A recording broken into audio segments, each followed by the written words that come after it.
Feliz noche. Dios te bendiga grandemente. Voy a leer 2 versículos de la Biblia y vamos a hacer una pequeña reflexión acerca de esos 2 versículos.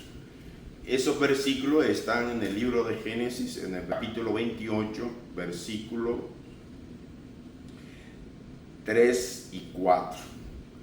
Y dice: y el Dios omnipotente te bendiga y te haga fructificar y te multiplique hasta llegar a ser multitud de pueblos, y te dé la bendición de Abraham y a tu descendencia contigo, para que heredes la tierra en que moras, que Dios dio a Abraham. Estas palabras las menciona Isaac, el padre de Jacob, y se la dice a Jacob en un momento preciso, en un momento de dificultad para Jacob. Jacob había suplantado a su hermano Esaú y le había robado la primogenitura, pero también le había robado la bendición que correspondía con la primogenitura. Es decir, que Esaú se enojó en gran manera con Jacob, y Esaú había dicho que cuando Isaac, el padre de ellos dos, muriera, entonces Esaú iba a tomar venganza e iba a matar a Jacob. Esto, por supuesto, que fue un detonante en la familia. Rebeca fue la primera en sugerir que Jacob se fuera a Harán, donde estaba ya su padre. Y luego Isaac, el esposo de Rebeca, también toma esa iniciativa de Rebeca y le sugiere entonces a Jacob. Y esos son los 2 versículos que estamos leyendo.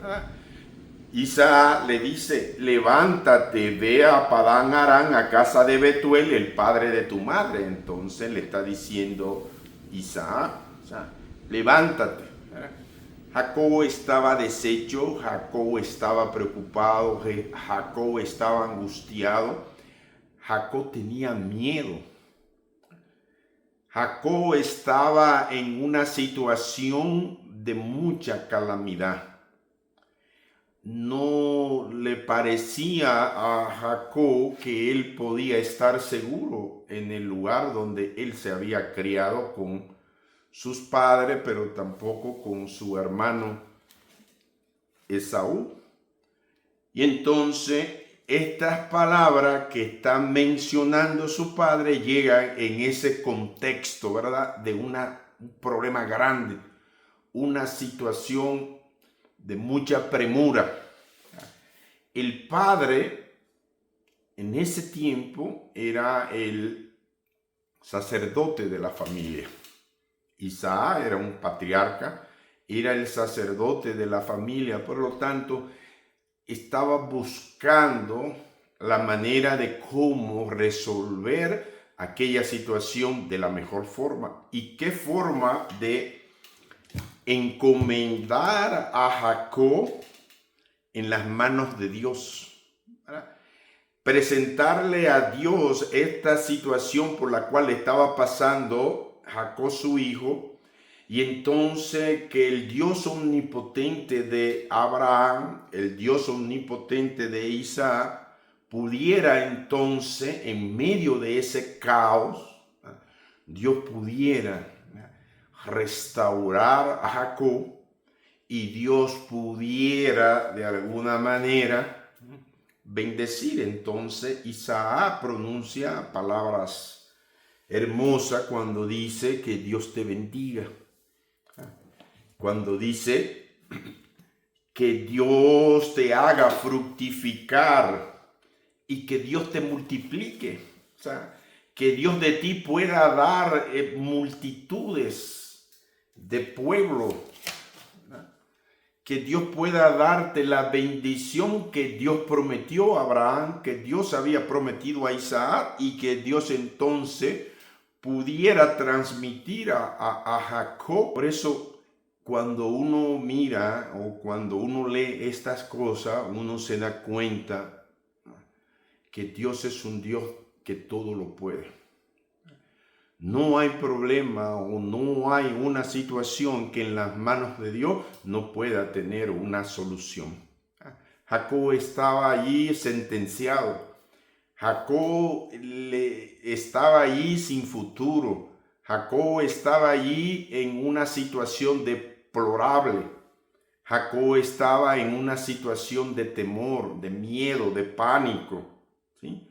Jacob estaba en una situación de calamidad, o sea, todo se le había venido abajo a Jacob, ¿eh? Pero Isaac acude a Dios y encomienda a Jacob en las manos de Dios. Si hoy tú tienes algún problema o estás pasando por alguna situación que tú no le encuentras alguna salida, encomiéndala al Señor. Ponla en las manos del Señor. Preséntale al Señor esa situación, pero levántate en el nombre del Señor. Levántate y acciona en el nombre del Señor como si el Señor ya te ha dado esa bendición, como si el Señor ha fructificado tu vida o como si el Señor ha multiplicado esas bendiciones que el Señor tiene para ti. Así que en las manos del Señor podemos estar seguros. En las manos del Señor podemos estar confiados. Que Dios te bendiga a ti también en este día y en esta noche.